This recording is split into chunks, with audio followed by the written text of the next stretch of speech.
Hello again, it's me. I kinda wanna tell you another story. This story is about one of my Dungeons and Dragons character, and I don't know, I feel very inclined to tell it. Just as a fair warning, it is a story that is a bit sad, but it's not all bad. So, come on, get comfortable, cause it's a bit of a long one. Once upon a time, there was a boy. His father was an elf, and his mother was a human.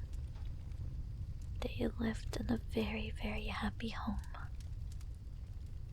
The father was a bard. He would go to different taverns to play his music, while the mother, she mostly stayed at home in order to take care of the boy. The mother, you see, wasn't the best at housewife chores. She couldn't cook to save her life, and she couldn't clean either. However, it was her bright, positive personality that shone through.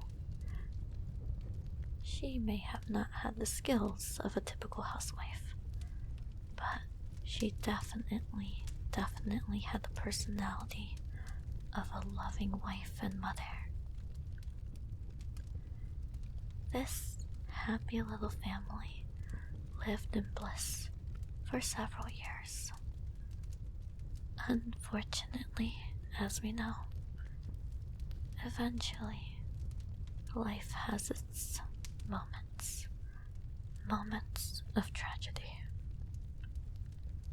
And unfortunately, this family was no exception. This tragic event happened when the boy was around 8 years, give or take. It had been an ordinary day. Both the mother and father were at home. They were all spending time together. Until their house got broken into. There were multiple people who came storming into this house. The father, confused and scared, quickly told his wife to take the boy and to run off. As he fought back, the mother quickly grabbed the child and ran as far as she could, unfortunately not making it very far. The father struggled so desperately to keep his family safe, but he was outnumbered, and unfortunately, his life was taken. The mother, not getting very far, decided to hug the child, to hold him close, and to protect him with all of her body. Of course, being a sitting target, she was easily slain. But as she was getting killed, she repeated over and over that she loved her child, that she loved him dearly. At this point, only the boy remained. The assailants then freed the boy from his dead mother's grasp and took him away. The boy was confused. He didn't understand why his parents were killed and why he was being taken and where. Little did he know, these assailants were watching his family for reasons that he would find out way later, but they were going to use him in a disgusting blood ritual that would change his life forever. He was taken someplace unknown, someplace dark, where there would be lots and lots of chanting in a language that at the time he could not understand.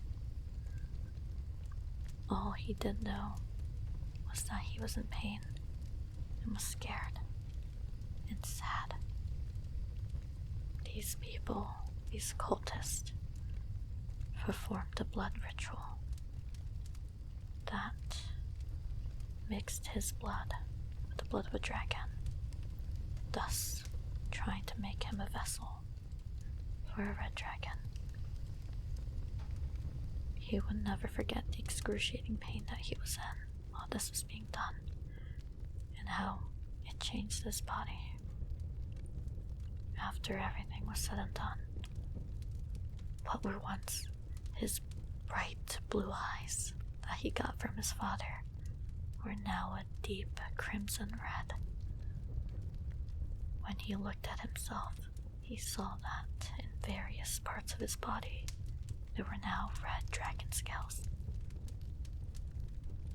Being young, he didn't understand what was happening to him, but all he knew was that he looked more and more like a monster. Every day, he would feel pain. Every day, he would be reminded that his parents died, that they couldn't protect him, and that his life too was going to be used. He was scared. He was confused. Couldn't help but wonder why. What he did wrong to deserve all this. Wondering if he could ever go back to the happy days where he lived in peace. He sat with these feelings for a while, and as things progressed, he learned that not only did his physical body change, but now he also had powers. He was able to perform some magical spells, many taking the form of fire to represent the red dragon blood that had been mixed with his. He was forced to hone in on these powers for the sake of destruction. But even in all that, this boy clung on. He was waiting, buying time for a chance to escape. He would do as he was told. He would try to hone in on his powers so that someday he can make a run for it.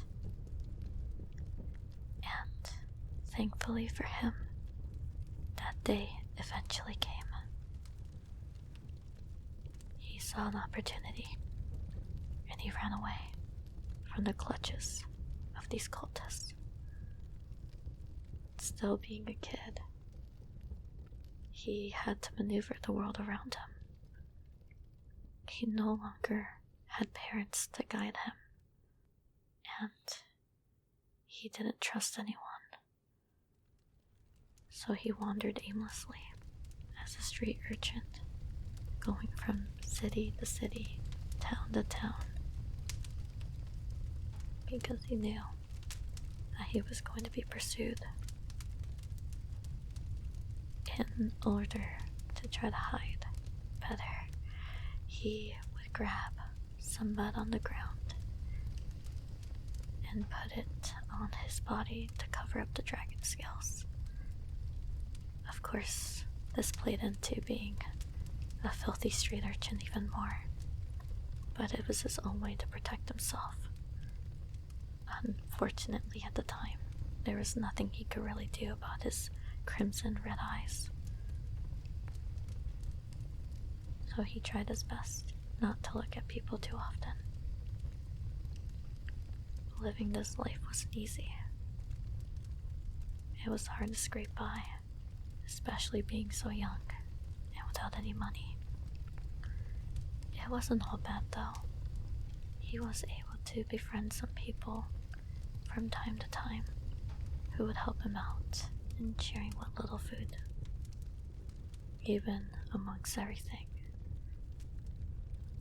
there was a small sense of community. But the boy never got attached for too long, because he knew that staying in one place was only going to bring trouble. So he went years, many years growing up on the streets, wandering the lands, having some close calls here and there. But one thing that never ever changed was that he would have many nightmares, and at times he would hear the voice of the red dragon that would mock him, that would remind him that his purpose was to just be a vessel, to remind him of the trauma that he lived, to remind him that his parents are dead, and that he would know, and that he would never be able to live a normal, happy life. The boy would freeze up any time that this would happen, because he was scared, and a part of him believed that he would never be happy or accepted, that he would never know peace. But he still wanted to try. He didn't want his parents' death to be in vain. He wanted to give it his all, regardless of the outcome. Many years passed by of this lifestyle, and the boy eventually matured into a young adult. In his travels, he was able to befriend a little mouse that he eventually called Basil and took in as his own pet. Little Basil would probably be what he considered his first companion, his first friend. This little mouse stuck around with him, never left his side. And when he would have the nightmares, little Basil would do his best to comfort him. That wasn't the only good thing that happened.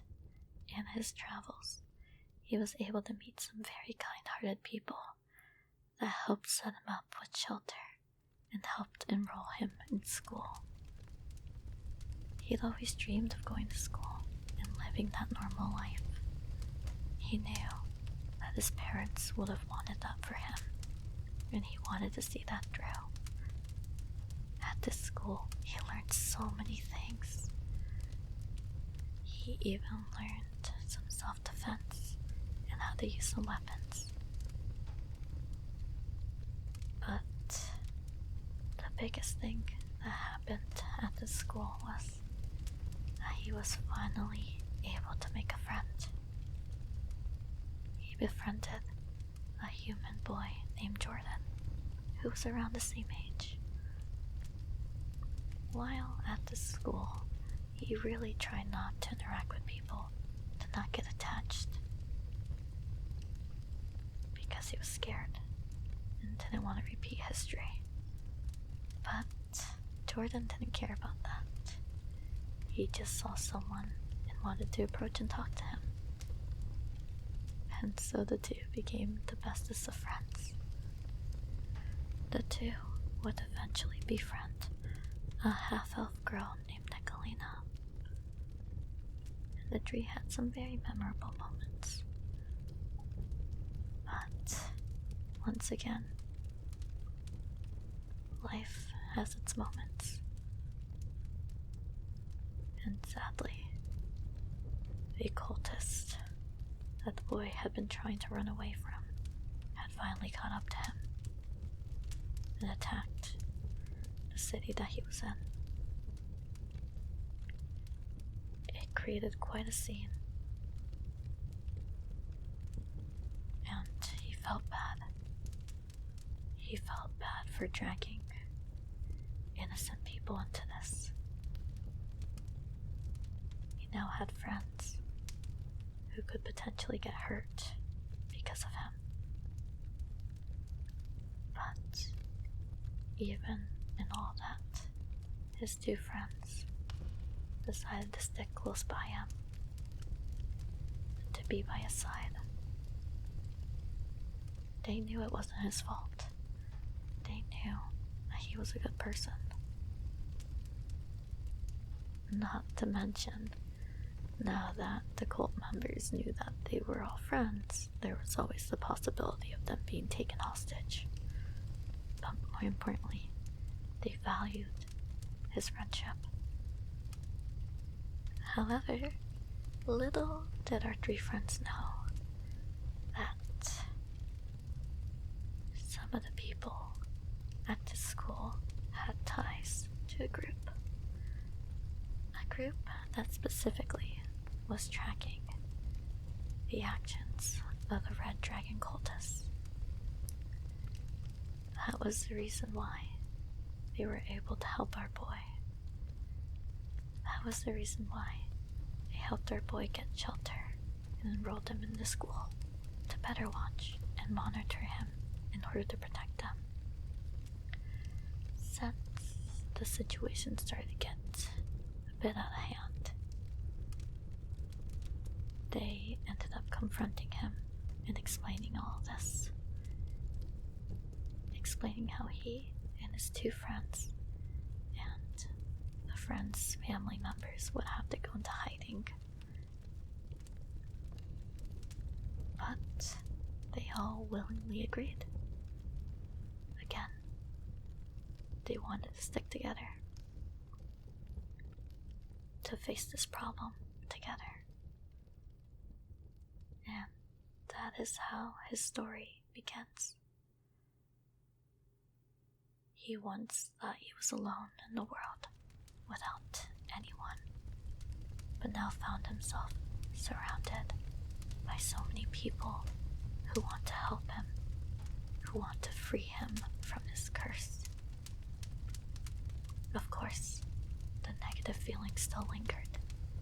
He constantly would feel bad about involving other people in his mess, but time and time again, people reassured him that it was okay, and that they simply wanted to help him. And of course, the fact that these cult members were up to no good, and if not apprehended, could potentially cause a catastrophe. The boy would feel reassured, but still felt bad regardless. As time went by, he would build stronger relationships with different people in this group that was trying to protect him, made great acquaintances, friends, and eventually he met the love of his life. He was able to find a place, to find some peace. It's not perfect, and the problem is still ongoing, but he knew that he's not alone anymore, that he won't ever be alone.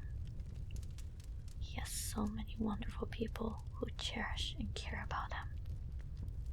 And even when he gets knocked down, even when he feels bad, when he just wants to give up because he doesn't want others to be hurt,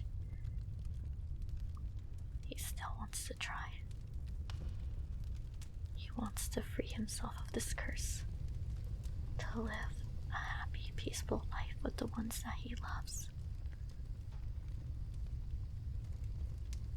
Because he knows deep down that his parents would have wanted that for him.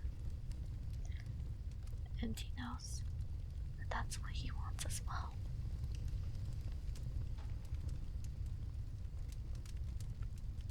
He wants to be able to love himself again, to be able to be happy again, and be safe.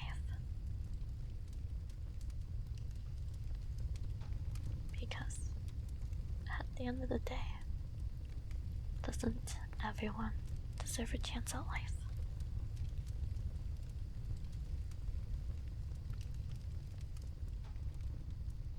Thank you for listening to the story. As always, there's always little bits and details that I didn't include. Just because if I did, we'd probably be here forever. But that's the gist of it. That's his story. He's a very important character to me. Was the first male character I ever made. So, I care about him a lot. It's maybe strange to say, but I see my Dungeons and Dragons characters kind of like my own children. I mean, kind of makes sense. I did create them. His story may be sad, but he's working on it. And if you take anything from it, you should take that. You aren't alone. Life may be hard, but you aren't alone in this.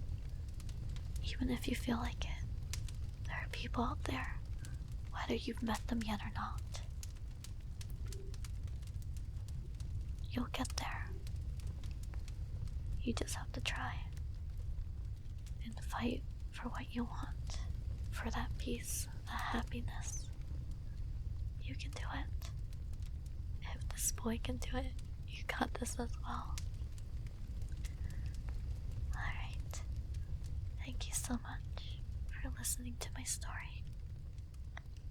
I hope to tell you another one pretty soon. Bye-bye for now.